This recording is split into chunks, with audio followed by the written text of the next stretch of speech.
ሰላም ጤና ይስጥልን፣ እንደምን አላችሁ? ይህ ኢትዮ አፍሪካ ነው። በዓለ መስቀል መጋቢት 10 መድኃኒታችን ኢየሱስ ክርስቶስ የተሰቀለበት መስቀል የተገኘበት መስቀል በዓል የሚከበርበት እንዲሁም መስቀል መጀመሪያውኑ በፍለጋ ቁፋሮ የተጀመረበትና ከ6 ወር በኋላ የተገኘበትን ቀን በማሰብ መስቀል መጋቢት 10 ቀን የሚከበር ነው። እንዲሁም በዋናነት በመነሻው መስከረም 16 ቀን ይከበራል። እንዲሁም በኢትዮጵያ መስከረም 10 ቀንም ይከበራል። በመስከረም ቅዳሴ ቤቱ የተገኘበት ወይም የቅዳሴ ቤቱ መጀመሪያ እንዲሆን የተደረገበት ቀን እና መስከረም 16 ቀንና 17 ቀን እንዲሁም ደግሞ መጋቢት 10 ቀን በተለያየ ጊዜ ከ4 ጊዜ በላይ መስቀል ይከበራል። ዛሬ መጋቢት 10ን እናስባለን፣ እንደዚህ እናቀርበዋለን። ተከታተሉን። የኢትዮጵያ ኦርቶዶክስ ተዋሕዶ ቤተ ክርስቲያን ከምታከብራቸው አበይትና ንዑሳን በዓላት መካከል አንዱ በዓለ መስቀል ነው። ተዋሕዶ ቤተ ክርስቲያን በወርሃ መስከረም ብቻ በዓለ መስቀልን 4 ጊዜ ታከብራለች። የመጀመሪያው ምክንያተ ክብረ በዓል በኢትዮጵያ ነግሶ የነበረው አፄ ዳዊት ከግብፅ ንጉሥና ሊቃነ ጳጳሳት የተላከለትን በቅዱስ ሉቃስ እጅ የተሳለውን ስዕለ ማርያምን፣ ወንጌላዊ ቅዱስ ዮሐንስ የተሳለውን ኩርዓተ ርእሱን፣ ሌሎችም ነዋያተ ቅድሳትንና የጌታችን የመድኃኒታችን የኢየሱስ ክርስቶስ ግማደ መስቀል የግብፅና የኢትዮጵያ ድንበር ከነበረችው አስዋን ከተባለችው ቦታ ተረክቧል። ንጉሡ የያዘውን በረከት ወደ ኢትዮጵያ ሳይደርስ ስናር በተባለው ቦታ አረፈ። ከጊዜ በኋላ የአፄ ዳዊት ልጅ ዳግማዊ ቆስጠንጠኔዎስ የተባለው አፄ ዘርዓ ያዕቆብ ተቀብሎ በደብረ ብርሃን፣ በኤረር፣ በመናገሻና በልዩ ልዩ ተራራማ ቦታዎች ሲዘዋውር ቆይቶ መስቀሌን በመስቀለኛ ቦታ አኑር የሚል ራእይ ተገልጦለት ቅዱስ መስቀሉን በወሎ ክፍለ ሀገር በአምባሰል አውራጃ በግሸን ደብረ ከርቤ አስቀምጦታል። መጋቢት 10 ቀን ደብረ ብርሃን ሲገባ ብርሃን ስለወረደና አፄ ዳዊት ከግብፃውያን ጳጳሳትና ንጉሥ እጅ መስቀሉን የተረከቡበትን ቀን በማመዛከር የአድባራትና የገዳማት ሊቃውንት ልብስ ተክህኗቸውን ለብሰው የብር መቋሚያና ጽናጽል ይዘው ወደ ነገሥታቱ ሂደው ተቀጽላ ጽጌ እያሉ እያሸበሸቡ ጸሎተ ወንጌል ያደርሱ ስለነበረ መስከረም 10 ቀን የአፄ መስቀል በዓል ተብሎ ይከበራል። መስቀሉ እንዴት ተገኘ? አይሁድ መድኃኔ ዓለም ዕውር አበራ፣ ለምጽም አነጻ፣ አጋንንትም አወጣ፣ ሙታንንም አስነሳ፣ በሽተኞችንም ፈወሰ ብለው በሰይጣናዊ ቅንዓት ሰቅለው ገደሉት። በኋላ ከሙታን ተለይቶ መነሳቱ ሲገርማቸው የተሰቀለበት ቅዱስ መስቀሉ ዕውር ሲያበራ፣ ሙት ሲያስነሳ፣ ልዩ ልዩ ደዌያን ሲፈውስ አይተው የክርስቶስ መስቀል እንዲቀበርና ደብዛው እንዲጠፋ ለ300 ዓመታት ያህል በከርሰ ምድሩ ቀበሩት። አይሁድ ክርስቶስን መስቀል ለማጥፋት በጉድጓድ ጥለው ኢየሩሳሌም ነዋሪ ሁሉ ጉድፍ ወይም ቆሻሻ እንዲጥልበት አደረጉ።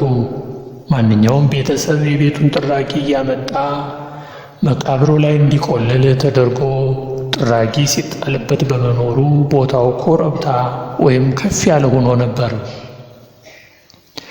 ምንም እንኳ ለማውጣት ባይችሉም ክርስቲያኖቹ ቦታውን ያውቁት ስለነበር ከጊዜ በኋላ በአሳባሲያንያ ጡጦስ ወረራ በ70 ዓመተ ምህረት ክርስቲያኖቹ ኢየሩሳሌምን ለቀው ስለወጡ ወይም በ70 ዓመተ ምህረት ኢየሩሳሌም ስለተወረረች መስቀሉ የተቀበረበትን ቦታ ወዴት እንደሆነ ለማወቅ አልተቻለም።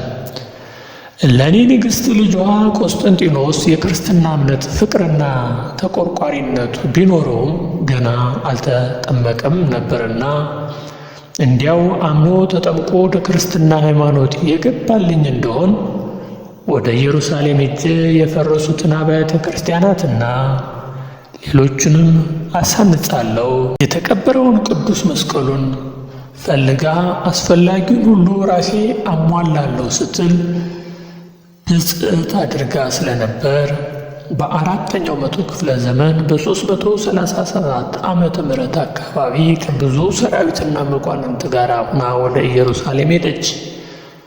ልጇ ቆስጠንጢኖስ ቅዱስ መስቀሉን ከተቀበረበት ለማውጣት አስቦ ስለነበር እናቱ ከመንፈሳዊ ሐሳቡ ጋር በመተባበሩ ዋና ቅዱስ መስቀሉን ለማውጣት የነበረበትን ብፅዓት ለመፈጸም በማሰብ ተደሰቱ።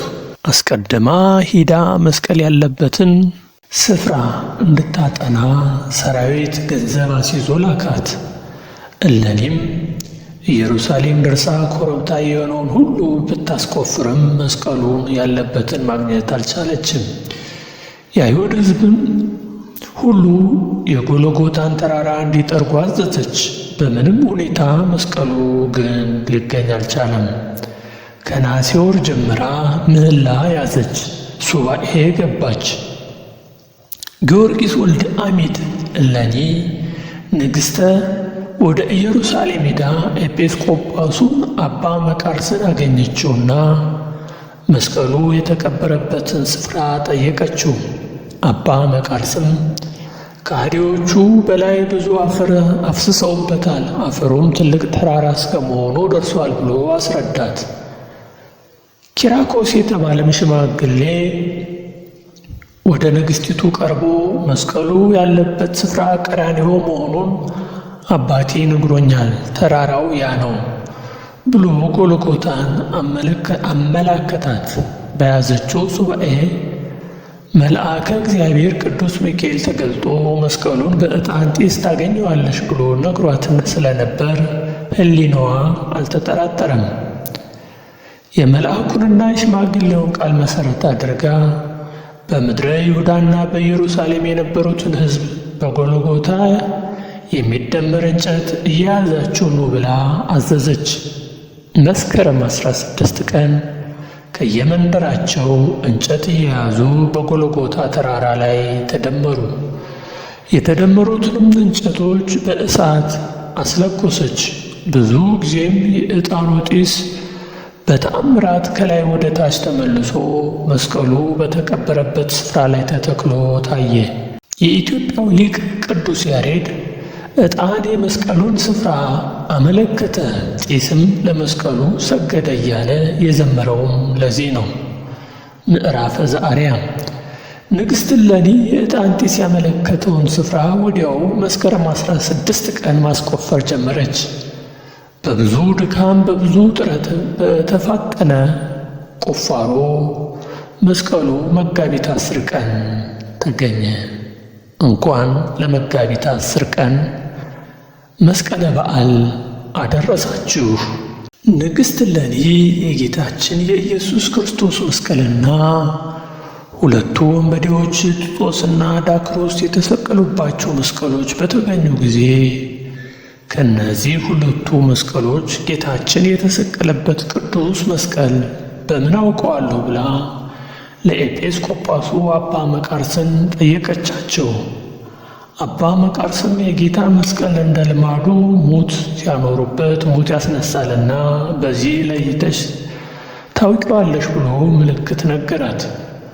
ወዲያው የጌታ መስቀል ሙት ላይ ቢያኖሩት ሙት አስነሳና ዱዌ ቢያቀርቡለት ፈወሰ። ይህ የጌታችን የኢየሱስ መስቀል ነው ብለው አመኑ። መስቀል እንደው ችቦ አብርቶ አበባ ይዘው እንዲህ አበራ እንዲህም አበበ አበቦም ፍሬ ክብርን አፈራ እያሉ አሸበሸቡ። አበባ ይዞ እንዲህ አበራ እንዲህም አበበ፣ አበቦም ፍሬ ክብርን አፈራ እያሉ አሸበሸቡ። የምስራችንም የቆስጠንጦንዮስን ዙፋን እስከነበረበት ቆስጠንጦንያስ ድረስ አስተላለፈ። ከኢየሩሳሌም እስከ ቆስጠንጦንዮስ ድረስ የነበሩ ሕዝቦችም ችቦ በማብራት በየደጁ ተሰብስቦ የደመራ እሳት ወጋገን በማሳየት አበባ ይዘው በመዘመር እልል በማለት ደስታውን በኅብረት ገለጡ። እሌኒ ንግሥት የጌታን መስቀል በማግኘቷ ስለተደሰተች ጌታ በተወለደበት በቤተልሔም ጌታ በተቀበረበት ጎልጎታ ላይ አብያተ ክርስቲያናትን በማሳነጽ ጀመረች። በዕንቁ በወርቅ በብር አስጌጠች፣ አሰራች። ቆስጠንጦንዮስም በገንዘብና በንዋየ ቅድሳት ረዳት። ቅዳሴ ቤተ ክርስቲያኑም መስከረም 17 ቀን የእስክንድርያ፣ የአንጾኪያ፣ ቆስጠንጦንያ ሊቃነ ጳጳሳት ኤጲስቆጶሳት መጥተው ዋዜማው መስቀል 16 ቀን ባረኩ። ቅዳሴ ቤቱንም አከበሩ። መስቀል ጠነአ ይዘው ቅዱሳት መካናቱን ሁሉ ዞሩ። ሥርዓተ ዑደት አደረጉ። የዕጣን ጢስ አመልክቶ ቁፋሮ የተጀመረበትና ቅዳሴ ቤቱ የተከበረበት አንድ ዕለት ሆነ። በዚህም ዕለት ሆነ በዚያም ዕለት የዓለም ሕዝበ ክርስቲያን በኢየሩሳሌም እየተሰበሰቡ በዓሉን በድምቀት ያከብሩት ነበር። ይህም መስቀል በኢየሩሳሌም ካስቀመጠችው በኋላ ዘረፋና ምርኮ አጋጥሞታል። ኢየሩሳሌም በየጊዜው ከጦርነት ከምርኮ ያላረፈች ሀገር በመሆኗ ቅዱስ መስቀልን በሕዝብ እጅ እየተማረከ ቅዱሱ ከአንዱ ወደ አንዱ መዘዋወሩ አልቀረም ነበር። የክርስቲያን ነገሥታትም በዚህ ነገር እየተናደዱ እየተቆጡ ጦራቸውን መስቀል ወደ ሄደበት ቦታ ሁሉ ከማዝመት አልተቆጠቡም። ከዚህም በዋናነት የሚጠቀሰው የሮም ንጉሥ ሕርቃል ነው። ሕርቃል በተንባላት ተማርኮ ወደ ፋርስ ወይም ወደ ኢራቅ የሄደውን መስቀል በጦርነት አስመልሷል። የመስቀል ዘመቻና ጦርነት እየተባለ ብዙ ክርስቲያኖችም ደም ፈሶበታል። ደመራ ጨመረ፣ አንድ አደረገ ከሚለው የግዕዝ ቃል የተወረሰ ሲሆን መቀላቀልን፣ መገናኘትን፣ መሰባሰብን፣ መጣመርን፣ መዋሃድን በአጠቃላይ ሱታፌን፣ አንድነትንና ኅብረትን ያመለክታል።